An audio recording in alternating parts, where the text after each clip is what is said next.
Hi friends, welcome to Haris home food. இன்னைக்கு டேஸ்டியான சுவையான முருங்கைக்கீரை பொடி எப்படி செய்யலாம் சொல்லி தர போறேன். இது ரொம்ப சத்து நிறைந்தது. இது சூப்பரா இருக்கும். இது பருப்பு சாதம் மாதிரி இதை பொடி பண்ணி இந்த சாதம் சுடு சுடு சாதத்துக்கு நெய் போட்டு ஒரு டீஸ்பூன் நெய் போட்டு இந்த பருப்பு பொடியை போட்டு சாப்பிட்டா சூப்பரா இருக்கும், சுவையா இருக்கும்.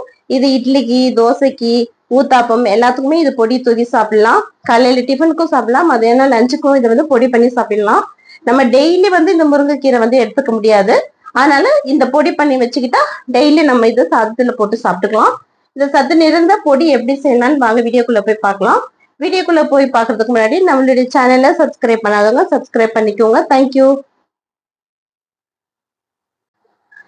சத்தான முருங்கைக்கீரை பொடிக்கு நான் இப்ப ஒரு பவுல் அளவுக்கு நான் கீரை எடுத்து வச்சிருக்கேன். இது பாத்தீங்கன்னா நான் ஒரு தட்டு கீரை ஃபுல்லா பிச்சு கழுவி நல்லா வாஷ் பண்ணிட்டு நல்லா காய வச்சிருக்கேன். வெயில்ல இல்ல, சும்மா ஃபேன் காத்துல நல்லா வாஷ் பண்ணிடுங்க. 2-3 வாட்டி வாஷ் பண்ணிட்டு நல்லா ஃபேன் காத்துல காய வச்சு இந்த மாதிரி ட்ரையா ஆக்கிக்கோங்க, நல்லா காஞ்சா மாதிரி. இப்ப உளுத்தம்பருப்பு, கடலைப்பருப்பு, துவரம்பருப்பு, காஞ்ச மிளகாய், புளி, பெருங்காயம், மிளகு, ஜீரகம் இவ்வளவுதான் இப்ப தேவைப்படும். இப்ப வாங்க இது வறுத்துக்கலாம். ஒரு பேன் வச்சுக்கலாம். இப்போ ஒரு பேன் வச்சாச்சு. முருங்கைக்கீரை ஒரு பவுல் வச்சிருக்கேன். ஒரு கட்டு கீரை இதை அப்படியே பாத்திரத்துல போட்டு நல்லா வறுத்துக்கலாம். தண்ணியே இருக்கக்கூடாது, சுத்தமா அந்த அளவுக்கு நல்லா காய வச்சுக்கோங்க. நல்லா பொறுமையா அடுப்பை சிம்ல வச்சுட்டு பொறுமையா வருங்க. தீய விட்டுறாதீங்க, சீக்கிரமா வதங்கிடும்.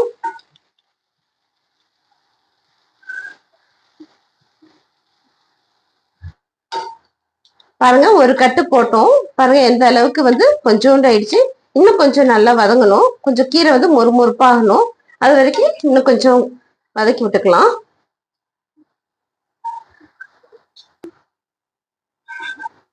பாருங்க, இன்னும் ஒரு 2-3 மினிட்ஸ் அப்படியே நல்லா வறுத்தெடுத்துடலாம். கொஞ்சம் அப்படியே ஈரப்பதம் இருக்கு. இன்னும் கொஞ்சம் ஒரு 2 மினிட்ஸ் வறுத்துக்கலாம். பாருங்க, இந்த அளவுக்கு நல்லா பாருங்க, சூப்பர் ஆயிடுச்சு. இந்த அளவுக்கு நல்லா வறுத்ததும் இப்ப இதை ஒரு பவுலுக்கு மாத்திக்கலாம். இந்த அளவுக்கு வரப்படணும். பாருங்க, இந்த அளவுக்கு நல்லா மொறுமொறுன்னு ஃப்ரை பண்ணியாச்சு. இப்ப இதை எடுத்து ஆற வச்சுக்கலாம். இப்போ ஒரு பேன் வச்சாச்சு. இப்போ 1 டேபிள் ஸ்பூன் துவரம்பருப்பு, 2 டேபிள் ஸ்பூன் கடலைப்பருப்பு, 3 டேபிள் ஸ்பூன் உளுத்தம்பருப்பு நல்லா போட்டு வறுத்துக்கலாம்.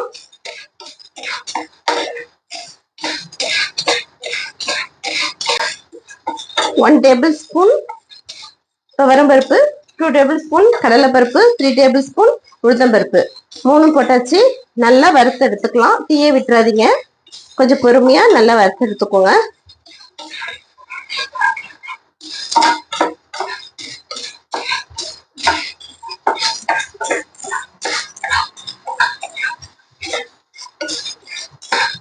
நல்லா கலர் சேஞ்ச் ஆகட்டும், இல்லைன்னா அது நல்லா மொறுமொறுன்னு இருக்காது.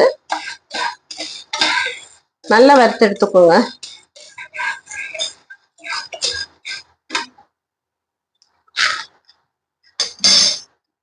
இப்ப இதுல 1 டீஸ்பூன் மிளகு,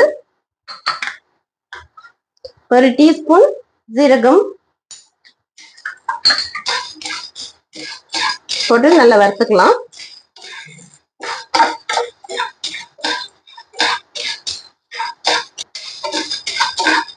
பாருங்க, ஓரளவுக்கு நல்லா வறுபட்டாச்சு. இப்ப ஃப்ரெஷ்ஷான கருவேப்பிலை போட்டுக்கலாம்.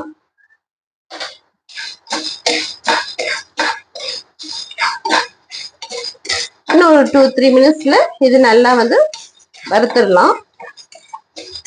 பொன்னிறமா வர வரைக்கும் நல்லா வறுத்துக்கோங்க.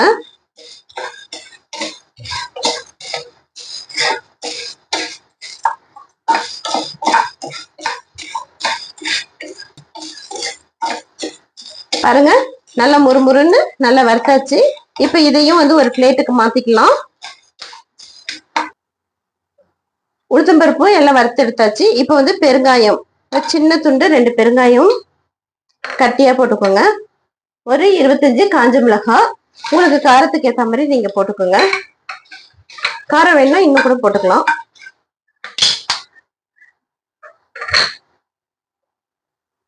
புளி சின்னதா இந்த மாதிரி பிச்சு பிச்சு வச்சுக்கோங்க.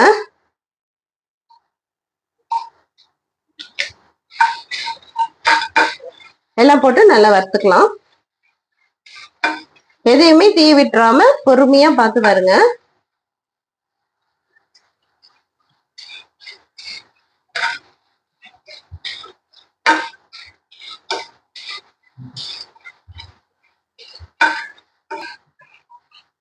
பாருங்க இந்த அளவுக்கு நல்லா வறுத்தாச்சு. தேவையான அளவுக்கு உப்பு போட்டுக்கோங்க. கல் உப்பு இருந்தாலும் கல் உப்பு போட்டுக்கோங்க.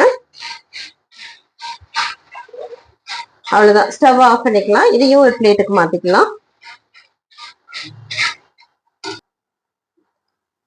இப்போ ஃபர்ஸ்ட் வந்து நம்ம காஞ்ச மிளகாய், பெருங்காயம், புளி இதை வறுத்து வச்சிருக்கோம் இல்லையா, இதை ஃபர்ஸ்ட் நம்ம வந்து தூள் பண்ணிட்டு வந்துடலாம்.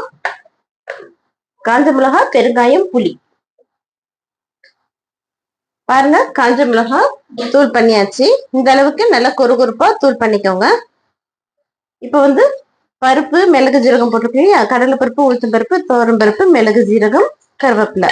இப்ப இதையும் வந்து போட்டுட்டு தூள் பண்ணிட்டு வந்துடலாம். லாஸ்ட்ல முருங்கீரையை வந்து தூள் பண்ணிக்கலாம். பாருங்க இப்போ காஞ்ச மிளகாய் கூட இந்த பருப்பையும் போட்டு தூள் பண்ணியாச்சு. இந்த மாதிரி கொறுன்னு தூள் பண்ணிக்கோங்க. காரம் வந்து இது கொஞ்சம் நிறைய இருக்கும். நான் 20ல இருந்து 25 காஞ்ச மிளகாய் போட்டிருக்கேன். உங்களுக்கு கம்மியா வேணும்னா நீங்க 10ல இருந்து 15 காஞ்ச மிளகாய் போட்டுக்கலாம். இப்போ லாஸ்டா ஃபைனலா இந்த முருங்கைக்கீரையை போட்டுக்கலாம்.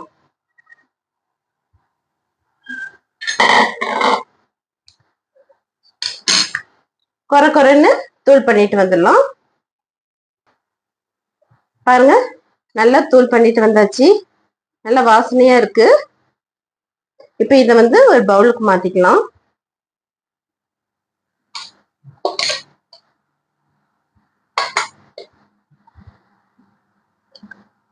சூப்பரா மணக்க மணக்க முருங்கைக்கீரை பொடி ரெடி ஆயிடுச்சு. பாருங்க சத்தான முருங்கைக்கீரை பொடி ரெடி ஆயிடுச்சு. இது வந்து ரொம்ப டேஸ்டா இருக்கும். நல்ல சுட சுட சாதத்துல ஒரு டீஸ்பூன் நெய் போட்டு இந்த பொடியும் ஒரு டீஸ்பூன் போட்டு சாப்பிட்டீங்கன்னா ரொம்ப சூப்பரா இருக்கும். இட்லிக்கு கூட இட்லி பொடியா போட்டு சாப்பிடலாம். தோசைக்கு, ஊத்தாப்பத்துக்கு எல்லாத்துக்குமே போட்டு சாப்பிடலாம்.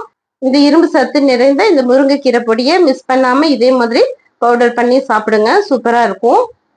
இந்த வீடியோ பிடிச்சிருந்ததுன்னா லைக் பண்ணுங்க, ஷேர் பண்ணுங்க, சப்ஸ்கிரைப் பண்ணுங்க. தேங்க்யூ ஃபார் வாட்சிங். பை.